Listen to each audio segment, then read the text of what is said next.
Good morning, good afternoon, good evening, everyone. We are here again on Party Signals. Yes, I've been off for some time. Yes, I've been indisposed and I've not been able to post for quite some time. Uh, thank goodness I'm back again. And as usual, tonight is gonna be hot. Yes. So tonight I want to talk about trading stop loss. You know, I've always talked about stop loss every time when I'm talking about trading. When we're making our trades, I always preach that we should always use a stop loss, right? So yeah, tonight I want to tell you something about trading stop loss, which is another kind of stop loss, right? So stay tuned. So guys, I want to talk about the trading stop loss.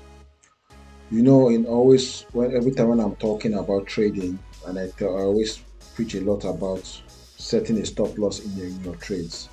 So stop loss helps you to minimize your losses, right? So sometimes in these trades, the prices may go against you. You may try to you may buy an asset, like for example, Bitcoin. You buy it at 100K and you plan to sell it at 110K, but for some reason the price dropped down to like 90K or 87K. So you begin to panic that hey, the value of your coin is going down, you know. And if you decide to sell at that moment when it goes down, you have lost more money that you would have wanted to lose. So, but by setting a stop loss, you can minimize your loss. You can say, okay, I want to lose. I don't want to lose more than 5% of my money, right? So you set a stop loss at 5% loss. So if the price goes against you, you lose 5. And when the price stabilizes at the low range, you can buy again. Maybe it comes down to like something like 85,000. You can buy again, and once it starts going up, you can recover your losses on your way up. So because you must be aware that all these cryptos that we always trading is always going up and down all the time. Sometimes it goes up continuously, and sometimes it's just staying down continuously. So we need to ride the wave, right? So this is why if you want to keep on trading and you don't want to be stuck in your trade, always use a stop loss. Always, once you buy the asset, set your stop loss. Yeah, right. So I want to talk about. So that's a normal stop loss, but I wanted to tell you about trailing stop loss.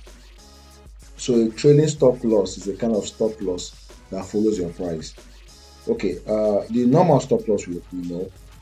If you look at it normally, if you talk about Bitcoin again, you buy Bitcoin at 100K, and I want to set my stop loss at 5% stop loss, which is 95K.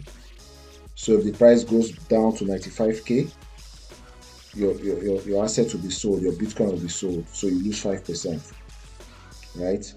But what happens what if the price goes up? So if you buy it at 100K and for some and it just goes to something like 105K, 107K, and it has not hit your target price. Maybe you want to sell it at 110K, but the price goes to 107K, right? And it now goes back.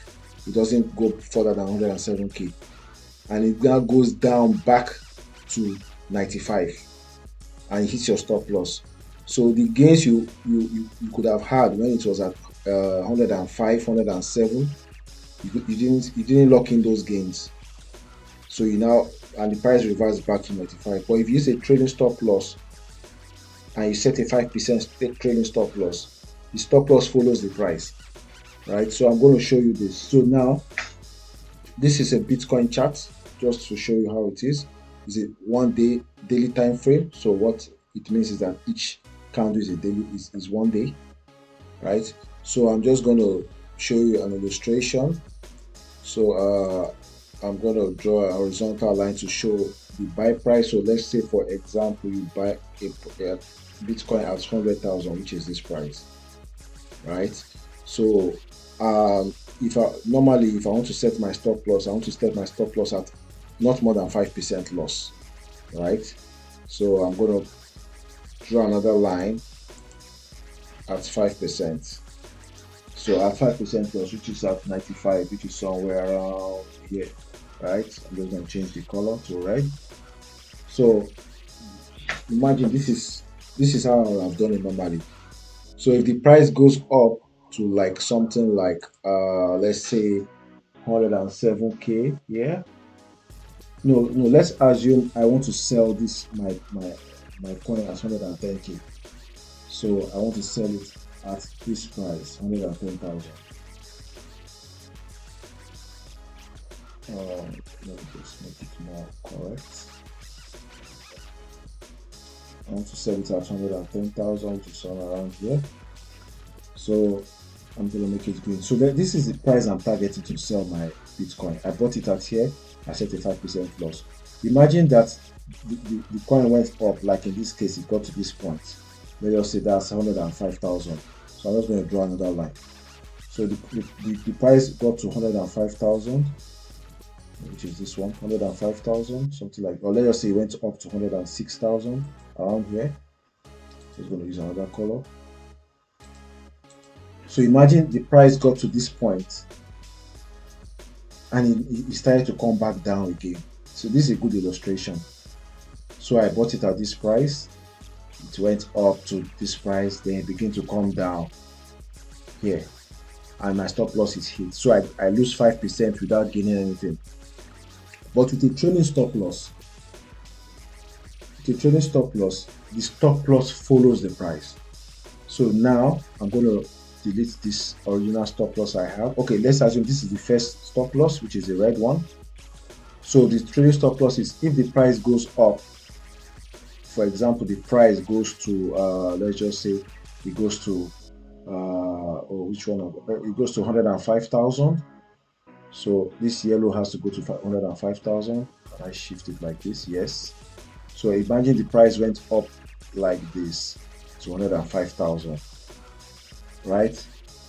So that means for a trailing stop loss, my stop loss also follows my price. So in this case, it's going to be 100,000. So my stop loss now becomes here. Yeah, can you see that?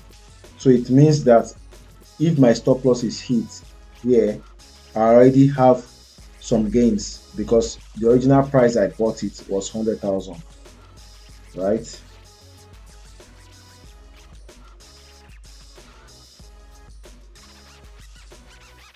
Well, maybe that's not a good example. So yeah, but the stop loss is at a higher point.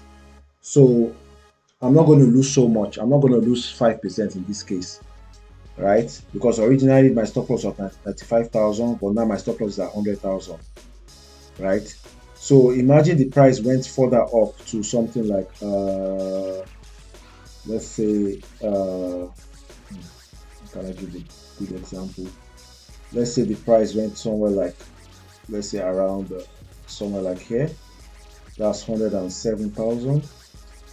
So that means my stop loss is going to come to something like 104, something like this, around here. So this is where my stop loss is going to be right now. So what does this mean? So let me just take this out to remove the confusion. So imagine the price went up to this price, my stop loss is going to follow it. So even if my stop loss is hit, I still have some profits because my original price was 100,000. Although the price I was planning to sell originally was at 110, but even though the price went up a little bit, but it didn't get to 110, and my stop loss was hit, I already locked in some profits. So that's why it's always also good to use a trailing stop loss. I like to use it a lot. So, and you can use it in most of the exchanges. I use Bybit exchange to trade a lot, but I think you can do it in other exchanges like a KuCoin exchange, like a Binance exchange. So for Bybit, if you want to use a trading stop loss, I'm going to, yeah. So if I want to do a trading stop loss, so this is where we're going to come to. So of course, we have to make sure that this tab shows trailing stop, because by default this tab always shows TPSL. So look for this tab on your Bybit and change to trailing stop.